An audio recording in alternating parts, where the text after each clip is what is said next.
प्यारे बच्चों, आज हम लेके चलेंगे state wire of finite length का। हमारा जो आज का टॉपिक होगा ये अगले पिछले क्रम का जो है आगे का भाग है। पिछले क्रम में हमने पढ़ा था बायो-सावर्ट लॉ, स्टेट का experiment, Biot-Savart law, electric field और मैग्नेटिक फील्ड बनता है।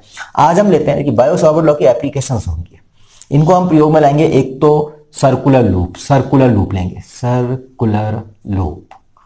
अब इसके पहले मैं अगर लिख दूं इसको हम करंट कैरिंग सर्कुलर लूप लिख दें। यहां पर करंट कैरिंग सर्कुलर लूप। तो जब हम करंट कैरिंग सर्कुलर लूप लेते हैं, वृत्ताकार कुंडली या वृत्ताकार लूप, उसमें धारा बह रही है। ओके, ये धारा बह रही है आई, इसमें हमने धारा ले ली, इसमें आई धारा बह रही है। हम कहेंगे इसमें केंद्र में ओ पर जो है आपको चुंबकीय क्षेत्र ज्ञात करना है, मैग्नेटिक फील्ड निकालना है। कैसे निकालेंगे भैया बायो-सावर्ट लॉ ने तो वही बताया, एक अवयव लेना है, धारा अवयव। तो हम एक छोटा सा धारा अवयव ले लेते हैं यहां पर dl, तो ये बन गया आपका आइडियल इस डायरेक्शन में, और परपेंडिकुलर ड्रॉ कर दीजिए यहां पर बिंदु O पर। तो जब परपेंडिकुलर ड्रॉ करते हैं तो यहां पर अब देखिए यहां पर कोण कितना बन रहा है, 90 डिग्री बन रहा है। इसलिए आप लिखेंगे, जो कुछ लिखना होता है कि एक वृत्ताकार लूप है, उसमें धारा एंटी क्लॉकवाइज बह रही है, फिलहाल यहाँ पर एंटी क्लॉकवाइज बह रही है। इसके केंद्र पर चुंबकीय क्षेत्र ज्ञात करना है। हम एक अवयव लेते हैं, इस अवयव के कारण चुंबकीय क्षेत्र का मान कितना हुआ, dv बराबर μ0/4 pi I dl sine theta upon R square, जो हम फॉर्मूला यूज करते हैं, सूत्र यूज करते हैं।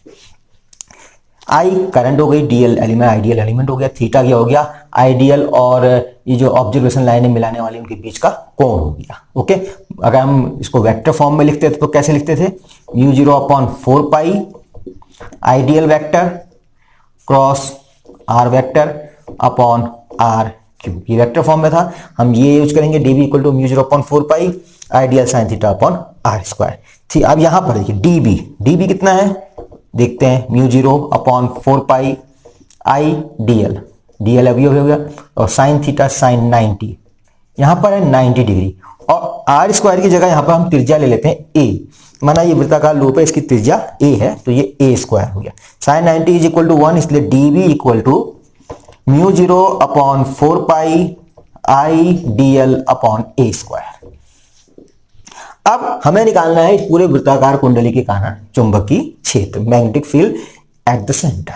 Okay, no problem. हम जानते हैं इंटीग्रेशन, समाकलन करते हैं, इंटीग्रेशन db, इसको इंटीग्रेट कर दिए, db μ0/4 pi I dl upon a square. जो कांस्टेंट है उसको बाहर ले लीजिए, μ0 कांस्टेंट है बाहर ले लो, 4 पाई कांस्टेंट है बाहर ले लो, i कांस्टेंट है बाहर ले लीजिए, a स्क्वायर कांस्टेंट है बाहर ले लीजिए। इंटीग्रल dl बराबर μ0/4 पाई i अपॉन a स्क्वायर।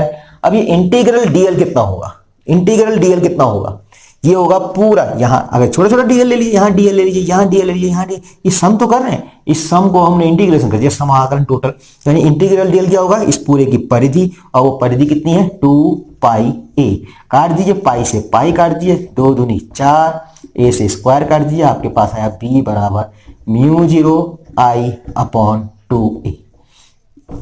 एक फॉर्मूला ये निकल के आया, इसी फॉर्मूले को सुविधा के तौर पे हम लिख सकते हैं b इक्वल टू μ0/4 पाई, क्योंकि μ0/4 पाई का मान हमें पता होता है 10 की घात -7, और यहां पर मैं लिख दूंगा 2 पाई, क्योंकि पाई है नहीं इसलिए पाई ऊपर लाना पड़ेगा, 2 था यानी यहां पर 4 लिखा हमने, तो यहां पर 2 लाना पड़ेगा, 2 pi i upon a, b equal to μ0/4 pi 2 pi i upon a। Axis में भी निकालेंगे बाद में, अभी हम वृत्ताकार कुंडली के केंद्र पर निकाल रहे हैं।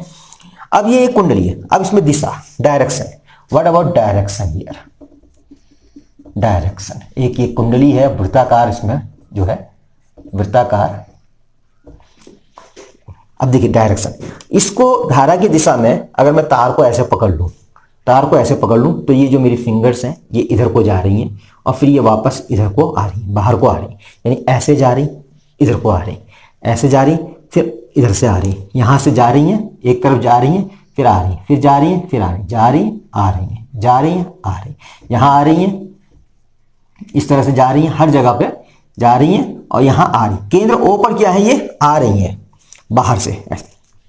अगर आप वेक्टर फॉर्म से लेंगे आइडियल आर क्रॉस आर बाहर को, आइडियल आर क्रॉस आर बाहर को, आइडियल आर क्रॉस आर बाहर को, तो ये बाहर को आ रही है। ठीक है, तो केंद्र O पर जो है ये बाहर को आ रही है जब वामावर्त। एक और अच्छा सा चिन्ह है यहां पर, अभी मैं बताऊंगा आपको, बाहर को आ रही है। अगर मैं इसको, ये कुंडली है, एक कुंडली ऐसे है, ये मुझे ऐसे कुंडली वामावर्त दिख रही है, अब मैं इसके इस साइड खड़ा हो जाऊंगा तो मुझे वही धारा क्या है, दक्षिणावर्त दिखेगी, और मैं कहूंगा दक्षिणावर्त में चुंबकीय बल रेखाएं अंदर को जा रही है, यानी ये घूमते घूमते यहां से निकल रही हैं और फिर पीछे को जा रही हैं, फिर वापस अंदर आ रही हैं, तो लूप बना रही हैं इस तरह से लूप।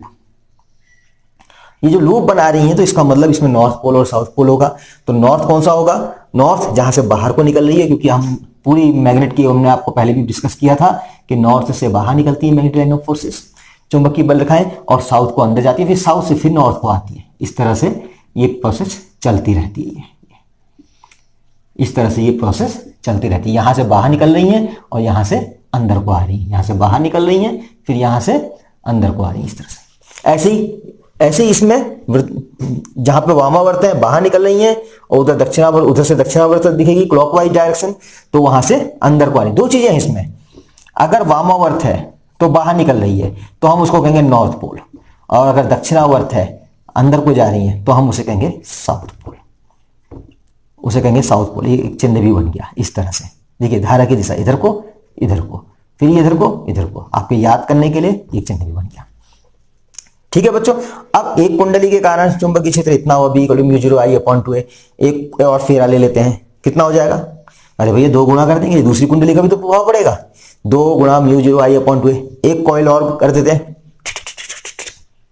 3 गुणा μ0I, एक कॉइल और कर दिए, तारों की कॉइल बनाते जा रहे हैं, 4 बना दिए, 5 बना दिए, 6 बना दिए, 6 μ0I/2a, 7 बना दिए, 7 μ0I, n टाइम्स ले लिए, यानी तार के n फेरे ले लिए। फेरे जैसे एक फेरा, आप शादी विवाह में होता ना, जब शादी होती है दूल्हा दुल्हन के बीच में 7 फेरे होते हैं, एक फेरा, दूसरा फेरा, तीसरा फेरा, चौथा फेरा, 5वां फेरा, छठा फेरा, 7वां फेरा।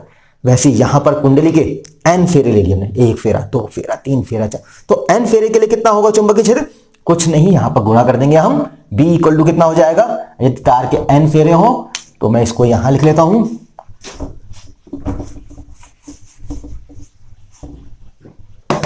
तार के n फेरे हो तो B बराबर होगा μ0NI/2a, या इसको ऐसे लिख सकते हैं μ0/4 2 NI/2a। 2a नहीं आएगा, यहां पर क्या आएगा, a आएगा, यहां पर क्या आएगा, a आएगा। क्यों, क्योंकि 2a तो यही आना है, यहां तो 4 आ गया ना, 2 दूनी 4, 2 NI/a। यहां पर हमने n लगा दिया, यहां पर हमने n लगा दिया, तो हमारे लिया n फेरों के कारण, तार के n फेरों के कारण कुंडली के केंद्र पर चुंबकीय क्षेत्र का मान। वामावर्त दिशा होगी, वामावर्त से बाहर निकलेंगी और दक्षिणावर्त से अंदर को जाएंगी। ठीक है, अभी हम आगे इसमें और डिस्कस करेंगे, पर्णली का डिस्कस करेंगे। हमेशा पर ये याद है, कुंडली के वामावर्त से बाहर निकलती है, दक्षिणावर्त से बाहर जाती है। तो कुंडली क्या है, एक मैग्नेट की तरह कार्य करती है, डायपोल, मैग्नेटिक डायपोल, चुंबकीय ध्रुव। वहां पर इलेक्ट्रिक डायपोल था, -q +q 2 थे, यहां पर भी कुछ ऐसा ही है, डायपोल जैसा ही है, n और s और n। ठीक है, तो एक मैग्नेटिक डायपोल n, और उधर चुंबकीय ध्रुव, एक ध्रुव हो गया इधर मैग्नेटिक पोल, एक हो गया दूसरी तरफ n s, मैग्नेट की तरह, चुंबक की तरह। तो एक मैग्नेटिक डायपोल की तरह व्यवहार करती है, जिसका मैग्नेटिक डायपोल मोमेंट m बराबर होता है NIA। ए यहां पर एरिया है। तो मैग्नेटिक डायपोल, जैसे वहां पर इलेक्ट्रिक डायपोल मोमेंट था, विद्युत ध्रुव आघूर्ण, यहां पर क्या है, मैग्नेटिक डायपोल मोमेंट, और इसका मात्रक होता है एम्पियर/मीटर²। इसको हम आगे भी डिस्कस करेंगे, अगले वाले टॉपिक में भी आएगा। तो बच्चों ये था वृत्ताकार कुंडली के केंद्र पर चुंबकीय क्षेत्र का मान, B = μ0NI/2a, B = μ0NI/2a।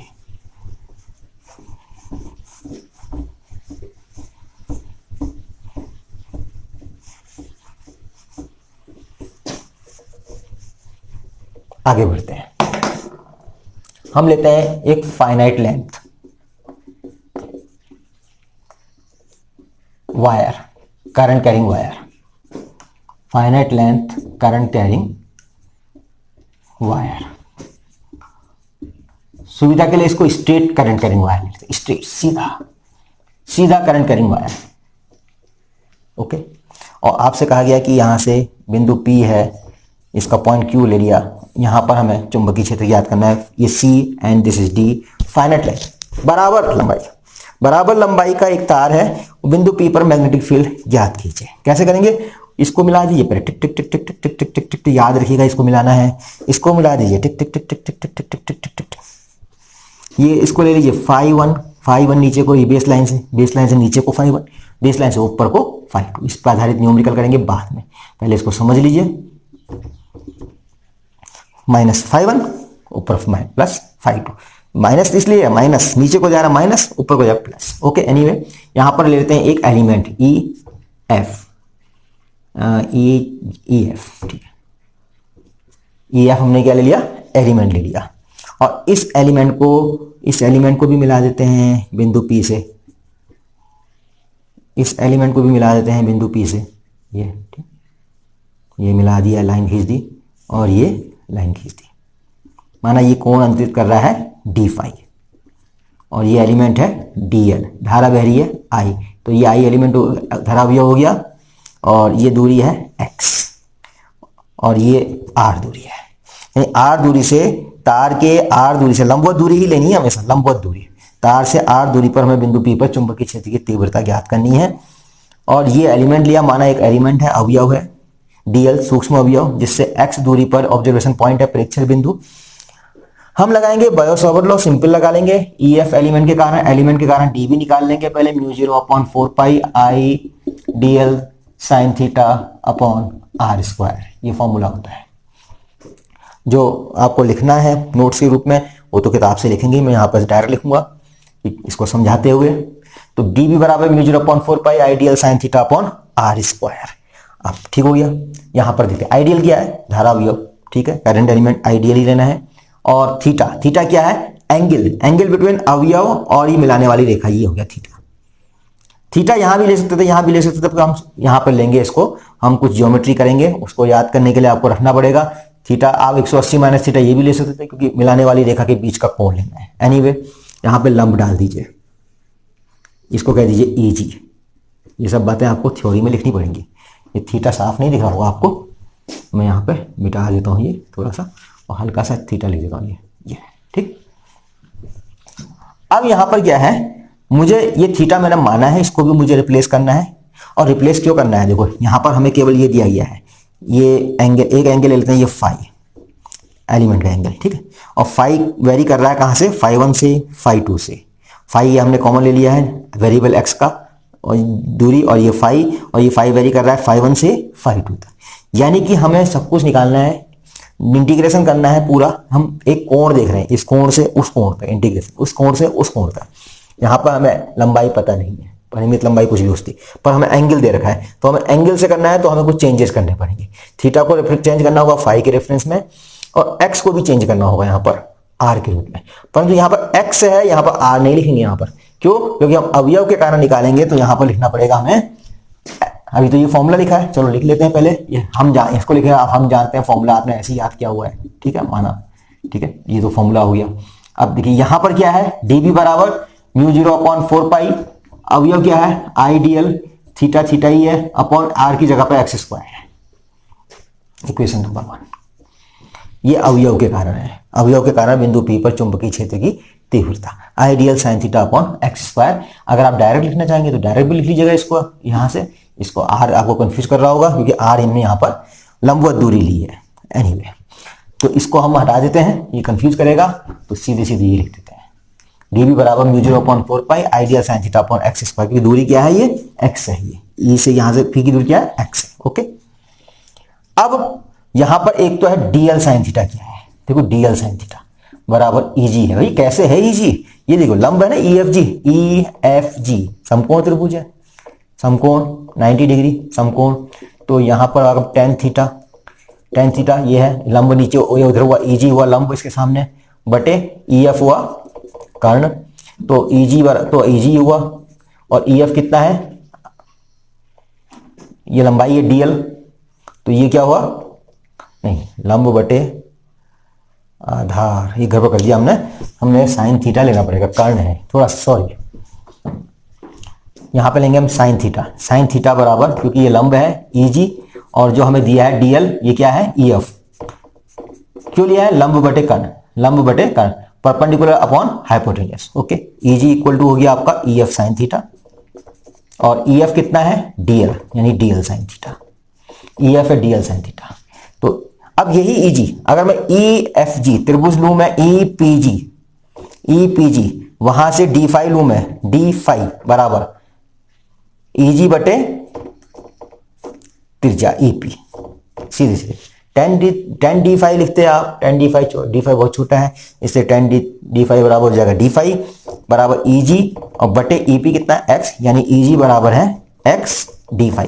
तो पहला स्टेप आपका यह कि ईजी जो है डीएल साइन थीटा है और बराबर एक्स डी फाई है, यानी कि आप डीएल साइन थीटा की जगह क्या लिख सकते हैं? डी फाई लिख सकते हैं। तो लिख लेते हैं डी फाई, डी बी बराबर mu 0/4 pi I X D phi upon X square, X से स्क्वायर कट जाएगा, डी बी बराबर आ जाएगा mu 0/4 pi I D phi upon x.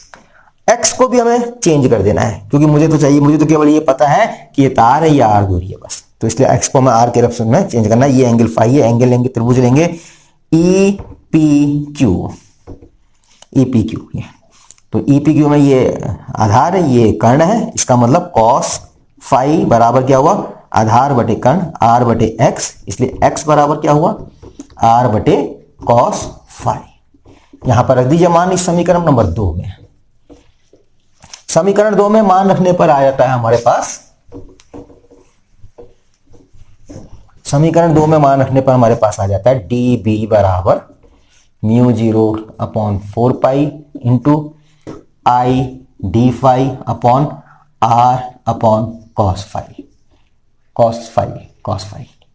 बराबर mu 0/4 pi I cos phi ऊपर आ जाएगा, डी फाई अपॉन आर। तो बच्चों यहां तक हो गया जब कहानी, तो हमने डीबी को हमने इस टर्म में फाई के टर्म में निकाल दिया है, ठीक है, फाई के टर्म में निकाल दिया है इसको हमने। अब हम इसको क्या करेंगे? इंटीग्रेशन, टोटल बी निकालना है हमें, इंटीग्रेट करना है, डीबी को इंटीग्रेट करना है, फाई 1 टू फाई 2, पर इधर को ले रहे हैं तो नीचे ले रहे हैं, इधर को ले रहे हैं तो ऊपर ले रहे हैं, एक तरफ अपोजिट एक तरफ नेगेटिव, इसलिए लेंगे -φ12 प्लस φ2 बराबर -φ12 plus φ2 mu 0/4 pi I cos phi upon R D phi. अब ये म्यू 0/4 पाई को बाहर ले लीजिए, कांस्टेंट है, और साथ में कांस्टेंट आपका आई, साथ में कांस्टेंट आपका आर, एंड अंदर बचा आपका cos phi D phi -φ12 plus φ2, इसलिए b बराबर हो गया आपका mu 0/4 pi I upon R, और कॉस फाई का इंटीग्रेशन होता है साइन फाई, कॉस फाई का integration sine phi, sine phi का differentiation cos phi, cos phi का इंटीग्रेशन साइन फाई। याद कर लीजिएगा सीधे, मैथमेटिक्स वालों को आता है, बायोलॉजी वालों को याद करना पड़ता है। -φ12 प्लस φ2। इसके बाद हम लिमिट रख देंगे, तो हमारे पास आएगा b बराबर mu 0/4 pi I upon R, पहले लेंगे अपर लिमिट साइन φ2, फिर लेंगे माइनस, फिर लेंगे लोअर लिमिट माइनस साइन φ1। हमारे पास क्या आया? Minus sine minus theta minus sine theta होता है, यानी ये माइनस बाहर आ जाएगा। जब ये माइनस बाहर आ जाएगा तो हमारे पास जो इक्वेशन आएगी वो इस तरह की आएगी। ऊपर का मैं सोच रहा हूँ नोट कर लिया होगा, नहीं तो आप पॉज बटन दबाइए, पीछे देख लीजिए। b बराबर mu 0/4 pi I upon R, और ये आपका आ गया, पहले मैं इसी को लिखता हूं माइनस माइनस प्लस, यानी sine φ1 plus sine φ2, and this is your answer परिमित लंबाई के लिए। ओके, यहां पर 2-3 बातें और कर लेते हैं, इतना आपने लिख लिया होगा, छाप लीजिए, पॉज बटन दबाइए, छाप लीजिए। अब हम आगे बढ़ते हैं।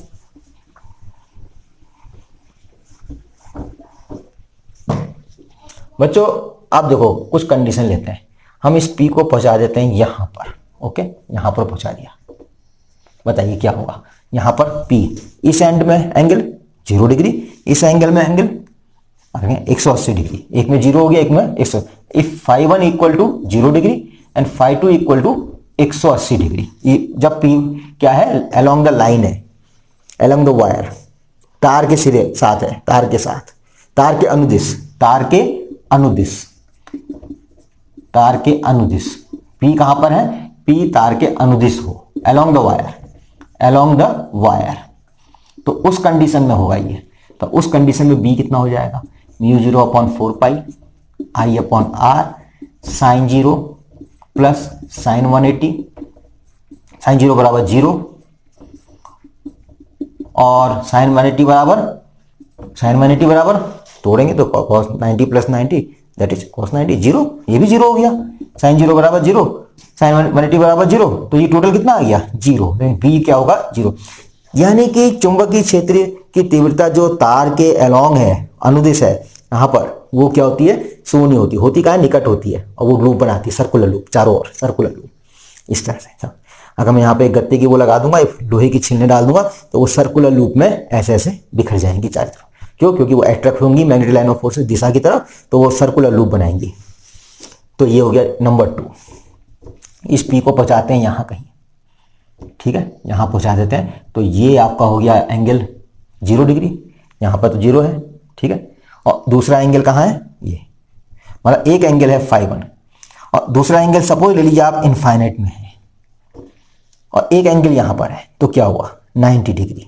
यानी एक आप φ1 ले लीजिए 90 डिग्री और φ2 लीजिए 0, तो कितना होगा P, B कितना होगा, P बिंदु कहां पर है, सिरे पर, P बिंदु सिरे पर है, P बिंदु क्या है, सिरे पर, और दूसरी लेंथ का दूसरा हिस्सा इनफाइनाइट है।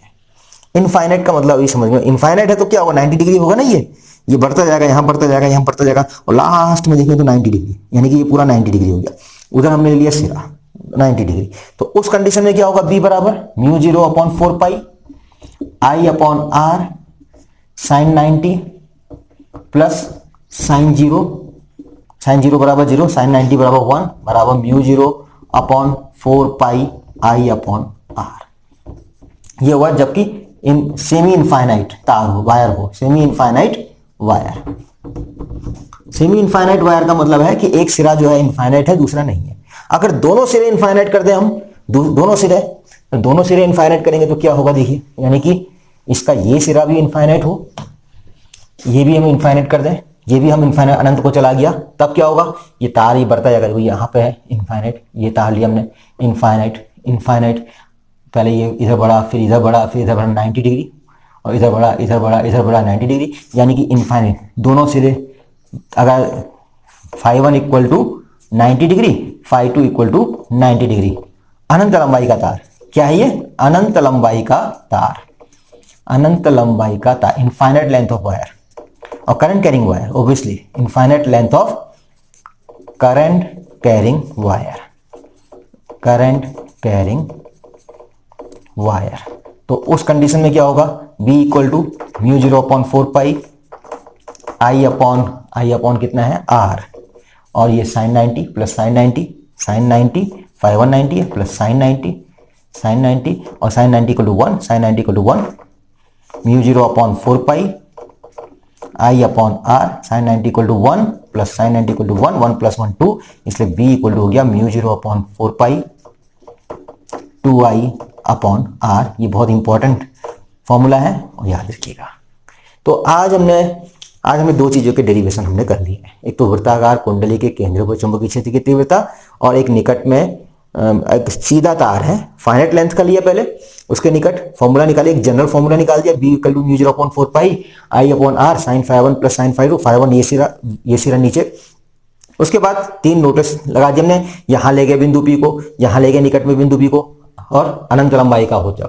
एक चीज देखिए, जब सेमी इनफाइनाइट है, एक ही लंबाई, एक ही सिरा जो है अनंत है, दूसरा क्या है उसके नजदीक है, तो ये आ रहा हमारा फॉर्मूला, और जब दोनों अनंत में तो हमारा ये फॉर्मूला आ रहा है, तो उसमें आधा आ रहा है, याद रखेंगे, ठीक है। और अलोंग द लाइन 0 होगा। दिशा, direction, if you find the direction that is very simple, direction लेंगे हम, तार को पकड़ लेते हैं ऐसे, यानी बिंदु P पर क्या है, अंदर की ओर जा रही है, यहां क्या जा रही है, अंदर की ओर, ये डायरेक्शन क्या है, अंदर की। इसको आप अंदर की ओर दिखाने के लिए क्रॉस भी लिख सकते हैं, क्रॉस, चुंबकीय क्षेत्र अंदर को होगा तो क्रॉस, और यहां क्या होगा, चुंबकीय क्षेत्र बाहर को, यहां से जाएंगी और यहां से बाहर को वापस आएंगी अंदर, ऐसे है नहीं फिंगर्स, ये धारा की दिशा अंगूठा दिखाता है, ऐसे पकड़ लीजिए तार को, अंगूठा धारा की दिशा, तो ये फिंगर्स जो है आपको चुंबकीय क्षेत्र की दिशा, इधर से अंदर को जाती हुई और इधर से बाहर को आती। बाहर के लिए हम पॉइंट लगा देते हैं और अंदर के लिए हम लगाते हैं क्रॉसेस। तो इस प्रकार से ये डेरिवेशन है, इसको अच्छी तरह से पढ़ लीजिए, अच्छी तरह से समझ लीजिए। कहीं पर कोई प्रॉब्लम होती है कमेंट बॉक्स में लिखिए, उसका समाधान कमेंट बॉक्स में हो जाएगा। कहीं पर कुछ कभी कभी ऐसा होता है लिखते समय हम जैसे बी के ऊपर वेक्टर लगाना भूल गए, that is very minor thing, पर भूलना नहीं चाहिए। पर अगर मैं भूल गया हूं बाय द वे, तो आप उसको मान के चलिए कि यहाँ पर वेक्टर फॉर्म में बी हम ले रहे हैं इस समय। चुंबकीय क्षेत्र एक वेक्टर क्वांटिटी है, मैग्नेटिक फील्ड भी एक वेक्टर क्वांटिटी है। तो यहीं पे समाप्त करते हैं बच्चों, और आप जो है इसको चैप्टर को अच्छी तरह से पढ़िए, साथ में इससे संबंधित numerical infinite length of wire next part में आएंगे, और वो आएंगे मेरे डिजिटल रूप में, टैब में आएंगे। तो यहाँ पर मैं इसको समाप्त करता हूँ अपने टॉपिक को। नेक्स्ट टॉपिक के लिए आप जो है इंतजार करिए, देखेंगे आप, नोटिफिकेशन आएगा। कब आएगा नोटिफिकेशन? तभी तो आएगा जब आप सब्सक्राइब करेंगे। ओके, धन्यवाद।